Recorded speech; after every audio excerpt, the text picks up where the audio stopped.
ಹೊಯ್ಸಳರದು ಸಾಮ್ರಾಜ್ಯ ಮತ್ತೆ ವಂಶವೃಕ್ಷ ಹೇಗಿತ್ತು ಹೇಗೆ ಟೆಂಪಲ್ಸ್ ಎಲ್ಲೆಲ್ಲಿತ್ತು ಅಂತ ಓಕೆ ರಾಮನಿಗೆ ಪ್ರತ್ಯೇಕವಾಗಿ ದೇವಸ್ಥಾನ ನಿರ್ಮಾಣ ಮಾಡಲಿಕ್ಕೆ ಹಿಡಿದು ವಿಜಯನಗರದ ಕಾಲದ ಈಚೆಗೆ ಎಲ್ಲಿಂದ ಎಲ್ಲಿವರೆಗೆ ಹೊಯ್ಸಳರ ಸಾಮ್ರಾಜ್ಯ ವಿಸ್ತೀರ್ಣ ಆಗಿತ್ತು ಸರ್?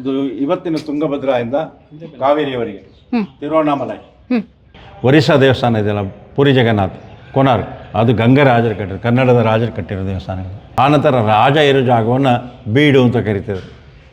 ಅಲ್ಲೇ ಬೀಡು ಬಿಟ್ಬಿಟ್ರ ಅಂತ ಕಳ್ತಾರೆ ಹಳ್ಳಿ ಕಡೆ ಭಾಷೆಯಲ್ಲಿ. ಬೀಡು ಅಂದರೆ ಸೆಟ್ಲ್ ಆಗೋದು, ಹೌದು, ಓಲ್ಡ್ ಸೆಟ್ಲ್ಮೆಂಟ್, ಹಳೆ ಬೀಡು ಅನ್ನೋ ಹೆಸರು ಬಂತು. ಅದಕ್ಕೆ ದ್ವಾರ ಸಮುದ್ರ ಅಂತ ಕೂಡ ಕರಿತಿದ್ರು.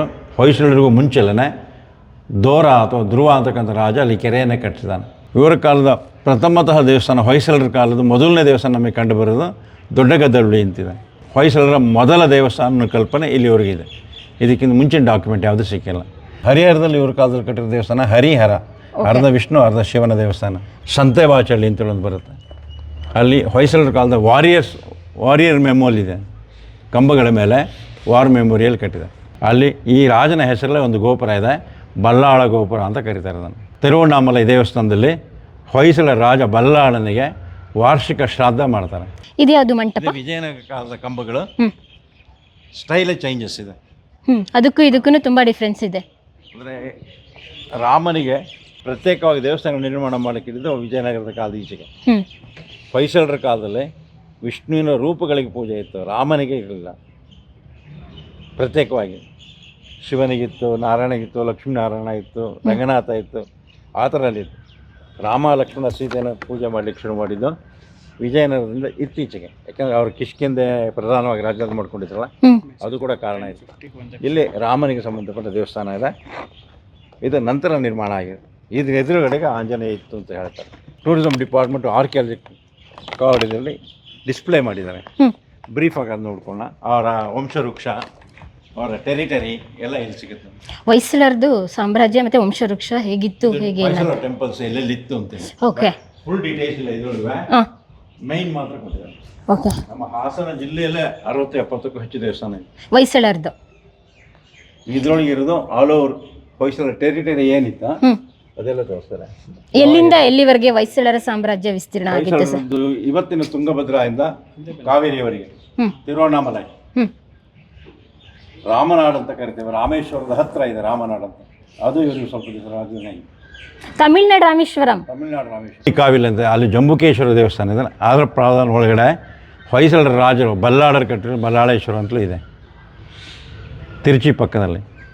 ಈ ರೀತಿ ಇವರ ರಾಜ್ಯ ವಿಸ್ತಾರ ಇತ್ತು. ನಂತರ ತಮಿಳ್ನಾಡಲ್ಲಿ ಒಂದು ಕಣ್ಣೂರು ಅಂತ ಬರುತ್ತೆ, ಅದು ಕೂಡ ಇವರ ಸೆಕೆಂಡ್ ಕ್ಯಾಪಿಟಲ್ ಆಗಿದೆ. ಇವತ್ತು ಕೂಡ ವಿಶೇಷವಾದಂಥ ಒಂದು ಕೆಲಸ ಇದೆ. ತಿರುವಣ್ಣಾಮಲೈ ದೇವಸ್ಥಾನದಲ್ಲಿ ಹೊಯ್ಸಳ ರಾಜ ಬಲ್ಲಾಳನಿಗೆ ವಾರ್ಷಿಕ ಶ್ರಾದ್ದ ಮಾಡ್ತಾರೆ, ಡೆತ್ ಆ್ಯನಿವರ್ಸರಿ. ಕಥೆಗಳ ಪ್ರಕಾರ ಆ ಬಲ್ಲಾಳನಿಗೆ ಮಕ್ಕಳಿರಲಿಲ್ವಂತೆ.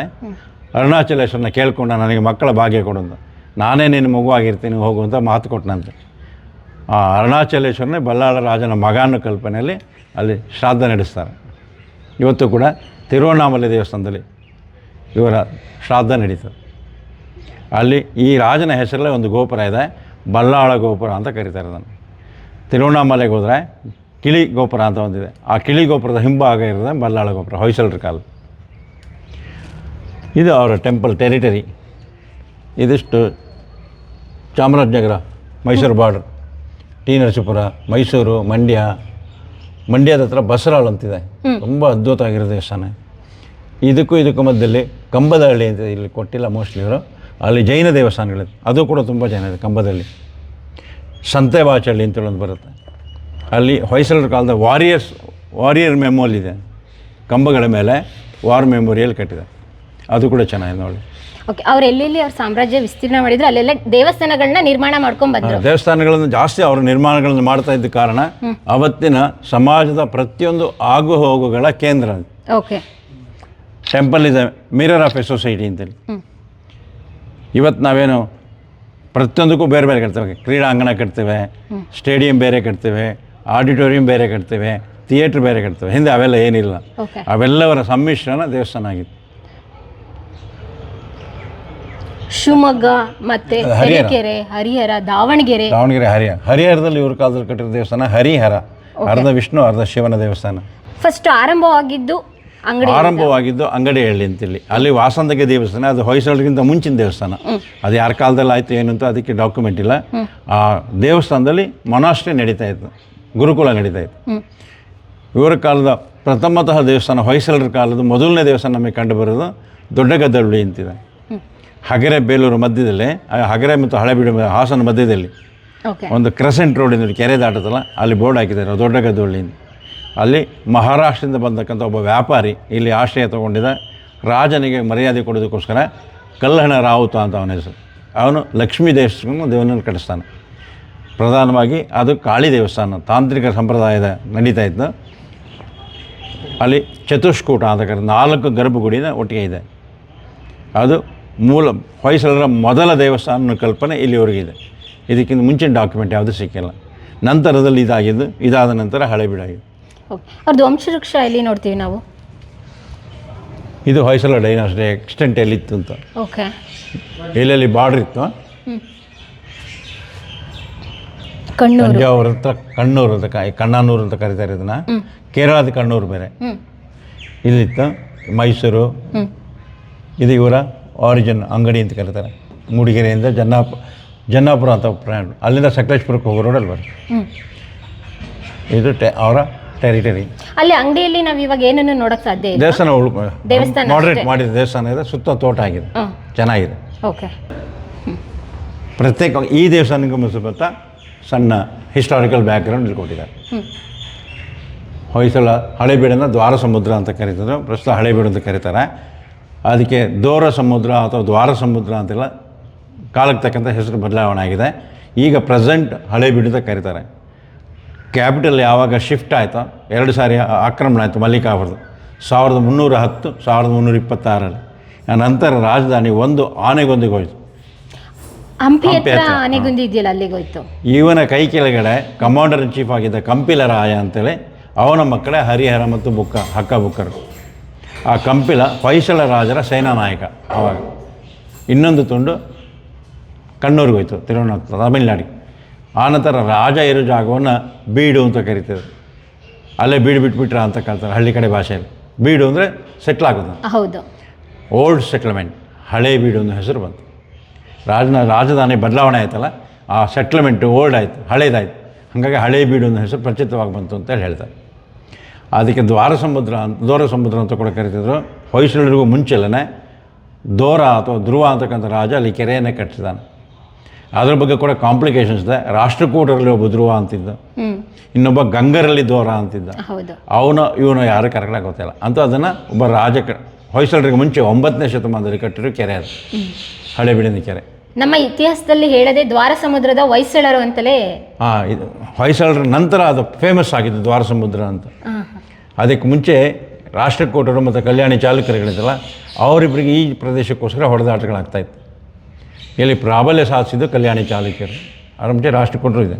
ನೀವು ಮೊದಲನೆಯ ಶಾಸನ ಹಲ್ಮಿಡಿ ಶಾಸನ ಅಂತಿದ್ದಲ್ಲ, ಅದು ಬಾಳ್ಗಚ್ಚು ಅಂತ ಕೊಡ್ತಾಯಿದ್ರು.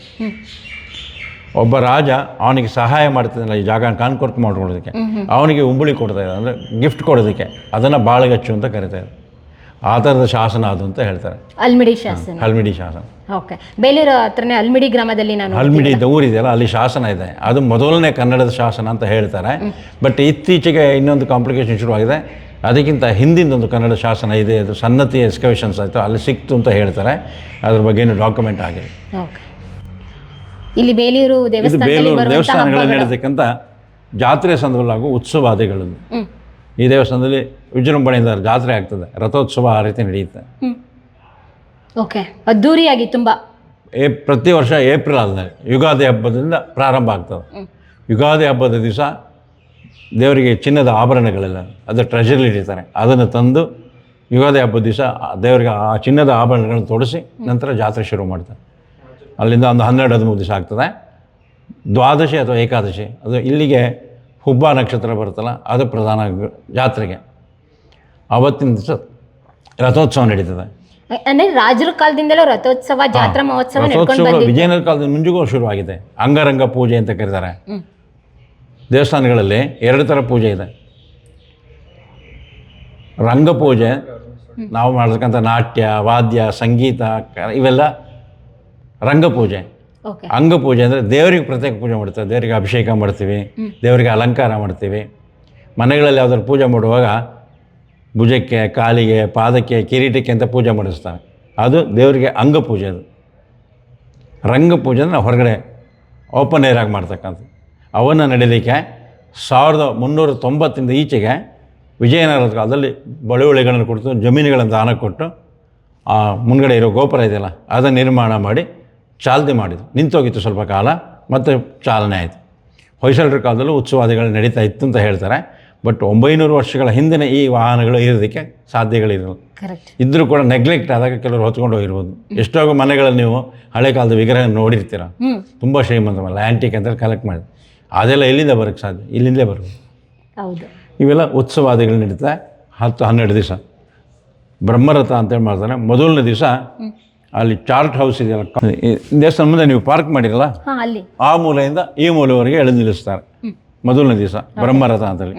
ಮಾರನೇ ದಿವಸ ನಾಡರಥ ಅಂತೇಳಿ ಈ ಊರಿನ ಸುತ್ತಮುತ್ತ ಹಳ್ಳಿಗಳನ್ನ ಗುರುತು ಮಾಡಿಟ್ಟಿದ್ದಾರೆ, ನಾಡು ಅಂತ ಕರಿತಾರೆ. ಓಕೆ. ಅವರುಗಳು ಬಂದು ದೇವರಿಗೆ ಪೂಜೆ ಮಾಡಿ ಆಮೇಲೆ ರಥ ಎಳಿತಾರೆ. ಇದಕ್ಕೆ ಮಾಡೋಕ್ಕೆ ಕಾರಣ ಅಂದರೆ 3 ದಿಕ್ಕಲ್ಲಿ ಹೋಗ್ಬೇಕಲ್ಲ, ಜಾಸ್ತಿ ಜನಬಲ ಬೇಕು. ಹೌದು. ನಾಡಿನ ಗೌಡರುಗಳಿಗೆ ಮರ್ಯಾದೆ ಕೊಟ್ಟಾಗ ಅವ್ರ ಫಾಲೋವರ್ಸ್ನೆಲ್ಲ ಕರ್ಕೊಂಡು ಬರ್ತಾರೆ, ಜನ ಜಾಸ್ತಿ ಸೇರ್ತಾರೆ ಅನ್ನೋ ಉದ್ದೇಶಕ್ಕೆ ನಾಡನರು ಸೇರಿಕೊಂಡು ರಥ ಎಳಿತಾರೆ. 2ನೇ ದಿವಸ ನಾಡರಥ. ಈ ರಥ ಹೊಯ್ಸಳರ ಕಾಲದ್ದೇ. ಇದು ಬಹಳ ಹಿಂದೆ ಒಂದು ರಥ ಇತ್ತು. ನಾವು ಶಾಲೆಗೆ ಹೋಗ್ತಿದ್ದಾಗ 2ನೇ ಕ್ಲಾಸಲ್ಲಿ ನಾವೇ ನೋಡಿದ್ವಿ ಈ ರಥನ ನಿರ್ಮಾಣ ಮಾಡಿದ್ದು. ಚಾಮರಾಜ ಒಡೆಯರ ಕಾಲದ, ಜಯಚಾಮರಾಜ ಒಡೆಯರ ಕಾಲದಲ್ಲಿ ಈ ರಥ ಹಳೆಯದು ಮುರಿದೋಯ್ತಲ್ಲ, ಅದರ ಕೆಲವು ಮರನ ಹೊಸ ಮರಗಳನ್ನು ಬಳಸಿ ಈ ರಥವನ್ನು ಕಟ್ಟಿದ್ದು. ಈ ರಥದ ವಿಗ್ರಹಗಳನ್ನು ಇಲ್ಲಿ ಮಾಡ್ತಾಯಿದ್ರು. ನಾವೇ ಹೊತ್ಕೊಂಡು ಕೊಡ್ತಾಯಿದ್ರು ಜೋಡಿಸಾರಿಗೆ. ಓಕೆ. ಅಂದರೆ ನಿಮ್ಮದು ಬೇಲೂರೇ? ನಾವು ಹುಟ್ಟಿ ಬೆಳೆದಿದ್ದಲ್ಲ ಏನು. ಓಕೆ. ಇದು 65-66ರಲ್ಲಿ ಪುನರ್ ನಿರ್ಮಾಣ ಆಯಿತು. ರಥ ಕಟ್ಟೋದಕ್ಕೆ 75 ಹೊತ್ತಿಗೆ ಓಪನ್ ಆಯಿತು. ಅಂದರೆ 5 ವರ್ಷ ತಗೊಳ್ತು. ಅಂದರೆ ಪೂರ್ಣ ಪ್ರಮಾಣ ಆಗಿದ್ದು ರಥ. ಕೆಲಸ ತೊಗೊಂಡಿದ್ದೆವು, ವುಡ್ ವರ್ಕ್. ಅಂದರೆ ಕರೆಕ್ಟ್ ಸ್ಪ್ಯಾನ್ ಹೇಳೋಕ್ಕಾಗಲ್ಲ. ಅದು ನಾವು ಶಾಲೆ 1ನೇ ಕ್ಲಾಸಲ್ಲಿದ್ದಾಗ, ನನಗೆ 8 ವರ್ಷ ಇದ್ದಾಗ ಈ ರಥ ನಿರ್ಮಾಣ ಆಯಿತು. ನಾನೀಗ 63 ವರ್ಷ. ಇವನ್ನ ಎಲಿವೇಶನ್ ಟೆಂಪಲ್.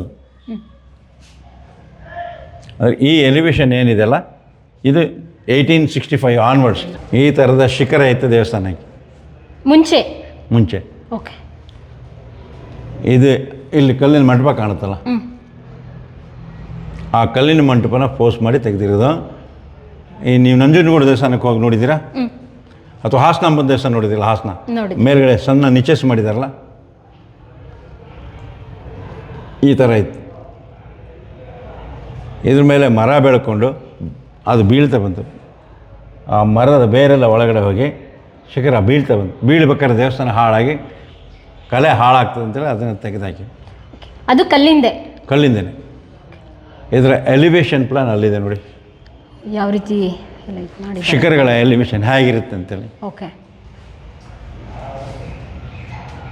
ಇದನ್ನು ಭೂಮಿಜ ಶಿಖರ ಅಂತ ಕರೀತಾರೆ. ಶಿಖರಗಳಲ್ಲಿ ನಾಗರ, ದ್ರವಿಡ, ಬೇಸರ ಅಂತೆಲ್ಲ ಕರೀತಾರೆ. ನಾಗರ ಶೈಲಿಯ ದೇವಸ್ಥಾನಗಳು ನಾರ್ತ್ ಈಸ್ಟಲ್ಲಿ ಜಾಸ್ತಿ, ಒರಿಸ್ಸಾ, ಕೊನಾರ್ಕ್, ಖಜುರಾಹೋ. ದ್ರವಿಡ ಶೈಲಿ ದೇವಸ್ಥಾನಗಳ ಶಿಖರ ತಮಿಳುನಾಡು, ಆಂಧ್ರ ಅಲ್ಲಿ ಜಾಸ್ತಿ. ಕರ್ನಾಟಕದಲ್ಲಿ ಎರಡನ್ನೂ ಸಮ್ಮಿಶ್ರಣ ಮಾಡ್ತಾರೆ. ಇದಕ್ಕೆ 2 ಉದಾಹರಣೆಗಳು ನಾವು ಐಹೊಳೆ ಪಟ್ಟದಕಲ್ಲು, ಬಾದಾಮಿಗಳಲ್ಲಿ ನೋಡ್ಬೋದು. ನಾಗರ ಮತ್ತು ಬೇಸರ, ದ್ರವಿಡ ಎರಡೂ ಸಿಗಿದೆ. ಎರಡನ್ನೂ ಸೇರಿಸಿದ ಬೇಸರ ಶೈಲಿ ಅದು, ಸ್ಟೆಪ್ ಪಿರಮಿಡ್ ಕೋರ್ಸ್. ಆದರೆ ಹೊಯ್ಸಳರ ಕಾಲದಲ್ಲಿ ಎಲ್ಲವನ್ನೂ ಸಮ್ಮಿಶ್ರಣ ಮಾಡೋದು ಬಂದರು. ಇದನ್ನು ಭೂಮಿಜ ಶಿಖರ ಅಂತ ಕರೆದು, ಹೆಚ್ಚು ಕೋನಿಕಲ್ ಫಾರ್ಮಲ್ಲಿ ಪಾಯಿಂಟೆಡ್ ಟುವರ್ಡ್ಸ್ ಹೆವನ್ ಅಂತೇಳಿ ಅವನ್ನು ಶಿಖರ ಅಂತ ಕರೀತಾರೆ. ಮುಂಭಾಗದಲ್ಲಿ ಬರ್ತಕ್ಕಂಥ ಗೋಪುರ ಅಂತ ಕರೀತಾರೆ. ಆ ಗೋಪುರಗಳ ಕಲ್ಪನೆ ವಿಜಯನಗರದ ಮುಂದಕ್ಕೆ, ವಿಜಯನಗರದ ಹಿಂದೆ ಗೋಪುರಗಳ ಕಲ್ಪನೆ ಕಡಿಮೆ ಇತ್ತು, ದೇವಸ್ಥಾನಕ್ಕೆ ಶಿಖರಗಳಿರ್ತಾಯಿತ್ತು. ಆ ಶಿಖರದ ಎಲಿವೇಶನ್ ಇದು. ಇದಕ್ಕೆ ಇದ್ದ ಶಿಖರ ಇಲ್ಲಿ ಫೋಟೋ. ಓಕೆ, ಇಲ್ಲಿ ನೋಡ್ತಾ ಇದ್ದೀವಲ್ಲ, ಅದೇ ಥರ ಇದ್ದಿದ್ದು. ಸರ್, ಇಲ್ಲಿ 1 2 3 ಅಂತ ಸ್ಟೆಪ್ ಬೈ ಸ್ಟೆಪ್ ಬರ್ದಿದ್ದೀರಲ್ಲ. ಹಾಂ, ಇದು ಅಲ್ಲಿ ಹೋದಾಗ ತೋರಿಸ್ತೇನೆ ಲೈವಲ್ಲಿ. ಓಕೆ, ಅಲ್ಲೇ ನೋಡೋಣ. ದೇವಸ್ಥಾನದ ಭಾಗಗಳು, ಇದನ್ನು ಜಗತಿ ಅಂತ ಕರಿತೇವೆ. ಅಲ್ಲೇ ನೋಡೋಣ ಬನ್ನಿ ಸರ್. ಹಾಂ, ಮೇಲೆ ಪ್ರಸ್ತರ, ಭಿತ್ತಿ ಅಂತೆಲ್ಲ ಕರಿತೇವೆ. ಇಲ್ಲ ಹೈಲೈಟ್ಸ್ ಆಫ್ ಬೇಲೂರು ಟೆಂಪಲ್ ಅಷ್ಟೇ. ಇದು blue print, earth plan. Okay. Chennakeshava ಸಾಮಾನ್ಯ ಹೊಯ್ಸಳರ ದೇವಸ್ಥಾನಗಳು ನಕ್ಷತ್ರಾಕಾರದಲ್ಲಿ ಕಟ್ಟಿದ್ದಾರೆ ಅಂತ ಹೇಳ್ತೇವೆ. ಎಕ್ಸಾಕ್ಟ್ ನಕ್ಷತ್ರ ಅಲ್ಲ ಇದು. ನಕ್ಷತ್ರದಲ್ಲಿ ಮೂಲಗಳು ಚೂಪಾಗಿರುತ್ತೆ.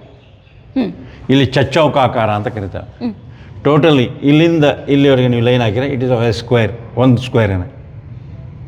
ಆ ಸ್ಕ್ವೇರ್ನ ಕಾರ್ನರ್ನ ಕಟ್ಟಿ ಉಳಿದ ಭಾಗನ ಒಳಗೆ ಕೇಳಿದ್ರು. Indent cutting of A square ಅಂತ ಕರೀತಾರೆ. ಮೂಲ ಮುರಿದ ಚೌಕಾಕಾರ ಅಂತ ಕರೀತಾರೆ, ಅಥವಾ ಸ್ಕ್ವೇರ್ ಆಸ್ ಕಟ್ ಇಂಡೆಂಟ್ಲಿ. ಈ ರೀತಿ ಮಾಡಿದಾಗ they get more surface. Area wise small. ನಿಮ್ಗೆ ಇಲ್ಲಿ ಮಾಡಿ ಗೆರೆ ಹಾಕಿಬಿಟ್ರೆ 2 ಸರ್ಫೇಸ್ ಸಿಗುತ್ತೆ, ಇದ್ರಲ್ಲಿ ನಿಮ್ಗೆ 4 ಸಿಗುತ್ತೆ, ಡಬಲ್ ಆಗುತ್ತೆ. ಈ ರೀತಿಯಾಗಿ ಈ ಎಲಿವೇಶನ್ ಪ್ಲ್ಯಾನ್ ಮಾಡಿ ಸ್ವಲ್ಪ ಸ್ಟಾರ್ ಶೇಪ್ನ ಜಾಸ್ತಿ ಮೇಂಟೈನ್ ಮಾಡಿರೋದು ಹಿಂದ್ಗಡೆ ಗರ್ಭಗುಡಿಯ ಭಾಗದಲ್ಲಿ ಮಾಡಿ. ಯಾಕೆಂದರೆ ಇಲ್ಲಿಂದ ಅವರಿಗೆ ಲೈಟು ಏರಬೇಕಲ್ಲ, ಅದಕ್ಕೆ ಇಲ್ಲಿ ಸ್ಟಾರ್ ಶೇಪ್ ಮಾಡಿದರೆ it breaks the air light beam. ಇಲ್ಲಿ ಮಾಡಿದಕ್ಕೆ ಅಲ್ಲಿಂದ ಏನೂ ಬೇಕಿಲ್ಲ, ಗರ್ಭಗುಡಿ ಭಾಗ ಕ್ಲೋಸ್ ಇರಬೇಕು. ಓಕೆ, ಈ ವ್ಯೂನಲ್ಲಿ ಫೋಟೋ ತೆಗೆದಿರೋ ಫೋಟೋಸ್ ಈ ಕಲ್ಲಿನ ಮಂಟಪ ಇದೆಯಲ್ಲ, ಈ ವ್ಯೂನಲ್ಲಿ ಈ ಡೈರೆಕ್ಷನ್ ಸ್ವಲ್ಪ ತೆಗೆದು ಅಥವಾ ಸ್ವಲ್ಪ ಮುಂದೆ ಹೋಗಿರ್ಬೋದು. ಇದಕ್ಕೆ ಮೇಲ್ಗಡೆ ಶಿಖರ ಆಯ್ತು, ಅಲ್ಲಿ ಮಂಟಪ ಕಾಣ್ತಿದೆ ಒಂದ್ರ ಮೇಲೊಂದು, ಅದ್ರ ಮೇಲೆ ಶಿಖರ ಇಲ್ಲಿ ಮುಂದ್ಗಡೆ ಇರಲ್ಲ. ಓಕೆ ಸರ್, ವಂಶವೃಕ್ಷ ತೋರಿಸ್ತೀನಿ ಅಂದ್ರಲ್ಲ, 1-2ನೇ ಶತಮಾನದಲ್ಲಿ ಕರ್ನಾಟಕದಲ್ಲಿ ಪರ್ಟಿಕ್ಯುಲರ್ ರಾಜರಿಲ್ಲ. 7-3ನೇ ಶತಮಾನ ಇತ್ತೀಚೆಗೆ ಬಂದರು. ಬಾದಾಮಿ ಚಾಲುಕ್ಯರು 4-5 ಶತಮಾನ, ಕದಂಬರು ಅವರಿಗೆ ಮುಂಚೆ, ಚಾಲುಕ್ಯರ ನಂತರ, ಆ ನಂತರ ಹೊಯ್ಸಳರು ಬಂದರು. ನಮಗೆ ಕರ್ನಾಟಕನ ಪ್ರಾಕ್ಟಿಕಲಾಗಿ ಆಡಳಿತ ಮಾಡಲಿಕ್ಕೆ ಶುರುವಾಗಿದ್ದು ಗಂಗರಿಂದ ಶುರುವಾಯಿತು. ಅವರು ಕ್ರಿಸ್ತ ಪೂರ್ವದಿಂದ ಕ್ರಿಸ್ತ ಶಕದವರೆಗೂ ಆಡಳಿತ ಮಾಡಿದ್ದಾರೆ ಅಂತ ಹೇಳ್ತಾರೆ. ಅಂದರೆ ಗಂಗರಲ್ಲಿ 2-3 ಥರ ಇರುತ್ತೆ. ಈಸ್ಟ್ ಗಂಗಾಸು, ವೆಸ್ಟ್ ಗಂಗಾಸ್ ಅಂತೆಲ್ಲ ಕರೀತಾರೆ. ಒಂದು ಗಂಗಾ ರಾಜರ ತುಂಡು ಉತ್ತರ ಭಾರತಕ್ಕೆ ಹೊಟ್ಟೋದ್ರು, ಒರಿಸ್ಸಾವನ್ನು ಕಾನ್ಕೋಟ್ ಮಾಡಿಕೊಂಡ್ರು. ಯಾಕಂದ್ರೆ ಚೋಳರು ತಲಕಾಡನ್ನು ಗೆದ್ದು ಆಕ್ರಮಣ ಮಾಡಿಕೊಂಡ್ರು ಚಾಲುಕ್ಯರ ಕೈಯಿಂದ. ಆಗ ಅಲ್ಲಿದ್ದ ಗಂಗರು ಉತ್ತರ ಭಾರತಕ್ಕೆ ಹೊಟ್ಟೋದ್ರು, ಒರಿಸ್ಸಾವನ್ನು ಕಾನ್ಕೋಟ್ ಮಾಡಿಕೊಂಡ್ರು. ಒರಿಸ್ಸಾ ದೇವಸ್ಥಾನ ಇದೆಯಲ್ಲ, ಪುರಿ ಜಗನ್ನಾಥ್, ಕೋನಾರ್ಕ್, ಅದು ಗಂಗಾ ರಾಜರು ಕಟ್ಟಿರೋ, ಕನ್ನಡದ ರಾಜರು ಕಟ್ಟಿರೋ ದೇವಸ್ಥಾನಗಳು. ಪ್ರಿಯ ವೀಕ್ಷಕರೇ, ನಾವು ತೋರಿಸುತ್ತಿರುವ ಇತಿಹಾಸದ ಕಥೆಗಳು ಕನ್ನಡದ ಕಲೆ, ಸಾಹಿತ್ಯ, ಸಂಸ್ಕೃತಿ, ಜನಜೀವನ, ಇತಿಹಾಸ ಸೃಷ್ಟಿಸಿದ ಜನಸಾಮಾನ್ಯರ ಅಸಾಮಾನ್ಯ ಕಥೆಗಳು ನಿಮಗೆ ಇಷ್ಟ ಆಗಿದ್ಯಾ? ಹಾಗಿದ್ರೆ ವಿಡಿಯೋ ನೋಡಿ ಸುಮ್ಮನಾಗ್ಬೇಡಿ, ಶೇರ್ ಮಾಡಿ, ಸಪೋರ್ಟ್ ಮಾಡಿ, ನಮ್ಮೊಂದಿಗೆ ಜೊತೆಯಾಗಿ. ಇದು ನೀವೇ ಬೆಳೆಸಿದ ನಿಮ್ಮ ನೆಚ್ಚಿನ ಡಿಜಿಟಲ್ ಮಾಧ್ಯಮ. ಇನ್ಮುಂದೆ ನಿಮಗಾಗಿ ಇನ್ನಷ್ಟು ವಿನೂತನ ಶೈಲಿಯಲ್ಲಿ ಬರಲಿದೆ. ನೈತಿಕ ಬೆಂಬಲದ ಜೊತೆಗೆ ಆರ್ಥಿಕ ಬೆಂಬಲ ನೀಡಿ. ನಿಮ್ಮ ಬೆಂಬಲವೇ ನಮಗೆ ಪ್ರೇರಣೆ, ಸ್ಫೂರ್ತಿ ಕೂಡ. ನಿಮ್ಮ ಬೆಂಬಲದೊಂದಿಗೆ ನಮ್ಮ ಪಯಣ ಮುಂದುವರಿಯುತ್ತಿದೆ. ಸಾಮಾಜಿಕ ಬದಲಾವಣೆಗೆ ಜೊತೆಯಾಗಿ ನಮ್ಮ ಮುಂದಿನ ಪೀಳಿಗೆಗೆ ಕರ್ನಾಟಕದ ಇತಿಹಾಸ ಉಳಿಸೋಣ.